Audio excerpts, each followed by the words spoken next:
We are now in Chapter 2. And in Chapter 2, I'd like you to go with me to the introduction. And remember, I've suggested that you read the other pieces that I don't read out loud, but I do want to hit several highlights. This chapter explains how to organize data by constructing frequency distributions. I would underline that, maybe even put it in highlighter.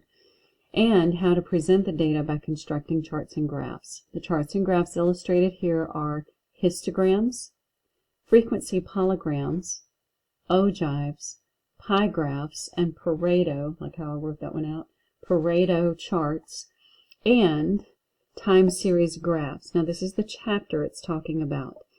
A graph that combines the characteristics of a frequency distribution and a histogram called a stem and leaf plot is also explained. One other graph, the scatter plot, is included in this chapter. So this video that I'm making right now is an overview of the chapter, but then I'm going to hit some of the points that I don't think the videos inside the book cover, and I'd like to tie some of this together. So I'll start here where it says organizing data. Throughout this whole section, as it said, you're going to be constructing frequency distributions. Again, make sure that you are soaking in, learning thoroughly the vocabulary words, and here comes some more.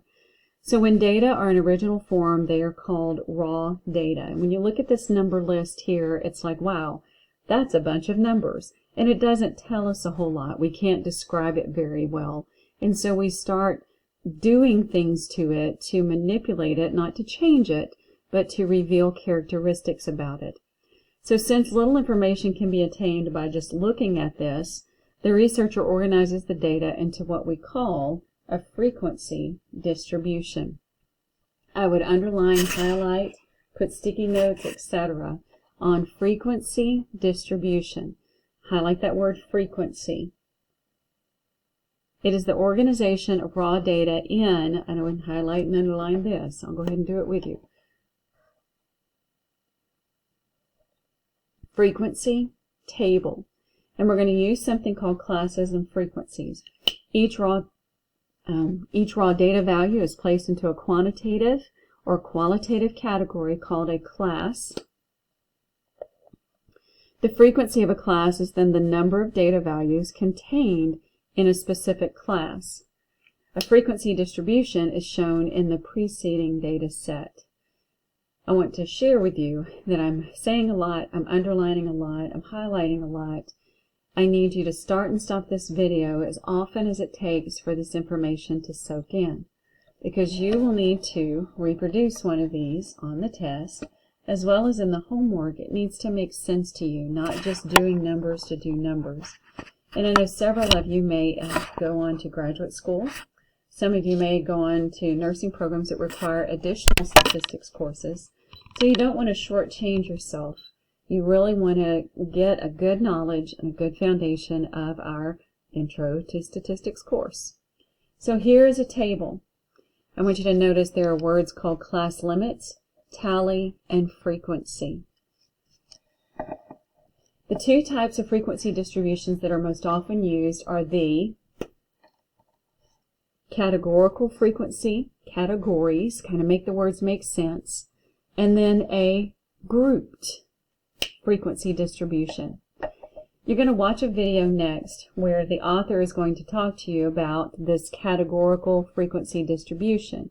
And if you look at this next example, that can give you a heads up that they're going to categorize this into blood type A, blood type B. It's going to be grouped according to categories. But there was another one called group frequency. Since he's going to explain the categorical, I want to keep going, and I marked some stuff, and I put me. That's what I want to share with you.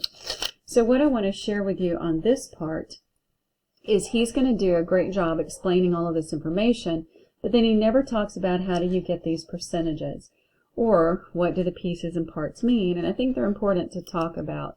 So he says here percent. Percent is, and then it does F. And based on what we've been talking about, you could probably guess that F is going to stand for frequency, and N is going to be the total amount. To find a percent, we'll take the frequency part, like 5 here, divide it by the total number, like 25, and then multiply times 100.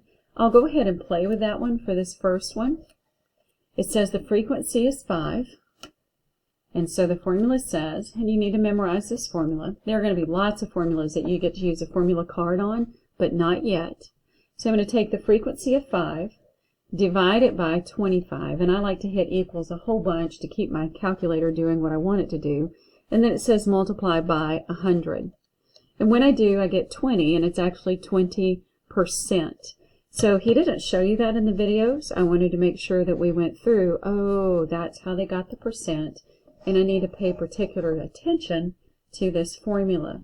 There are a few other things I'd like to show you that aren't mentioned in the book's videos.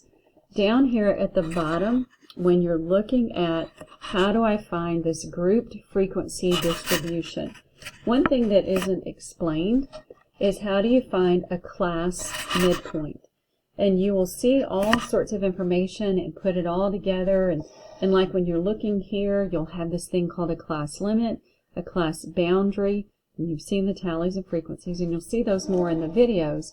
But I want to specifically go over what is a class midpoint. The formula here, which you really don't need to memorize the formula other than I'm going to take the lowest one, add it to the highest one, and divide by 2. And again, I'm going to take the lowest one, add it to the highest one, and divide it by 2. But it's not going to matter which one you use this with, either the boundaries or the limits. And so if I come over here, you're going to note, and you will find out, and you will see how you find these limits and how you find these boundaries. But to find what I'm trying to show you, a class midpoint, all you got to do is come over here to one of the limits, or several of them, because this is going to be used for graphing. And you can take the lower number and the higher number, add them up, and divide by 2. Well, they've already done that for us. And so they've already done the 58 plus 64 divided by 2 and got 61. One of the cool things I want you to see is that we use the class limit, or they did on this one. But what if we use this? The lowest, the highest, add them up, and divide by 2. Well, they did that too. They took the lowest, the highest, and divided by 2. Notice that they're both the same. You will need to know how to calculate a class midpoint. Midpoints are necessary for the graphing, or some of the graphing that you and I are going to do. Another thing that I don't feel gets pointed out very well in the videos would be this. The classes must be equal in width. Well, that is explained, but then there's an exception, and that's what I'd like to talk about. The exception occurs if something is open-ended. Equal width, except when it's open-ended. An open-ended means, well, look right here, 54 and above. Well, that's going to be a whole lot more than this 43 to 53 or 32 to 42 or 21. These have all of the same widths, except for this one. It's an exception. It's open-ended.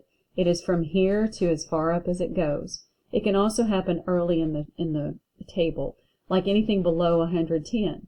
Well, this one has, and I'll show you more about how wide that is, but 110 to 114 or 115 to 119, these are all the same, yet this one's different, and it's the only exception, and again, it's called an open-ended distribution. So the last thing I'd like to show you in this video is this procedure table.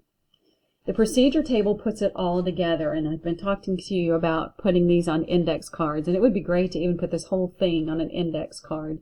To write it out, get it in your brain really well. How do you construct a grouped frequency distribution? You'll be doing this for me on the test. It won't be as big as the ones in your homework or on these videos, but it will be a simple grouped frequency distribution. And it goes through the different things to do. I think this is just a really good summary and a really good way to pull all of this back together. And then it mentions something about a cumulative frequency. I'm going to show you that in my next recording where I'm going to go through an example.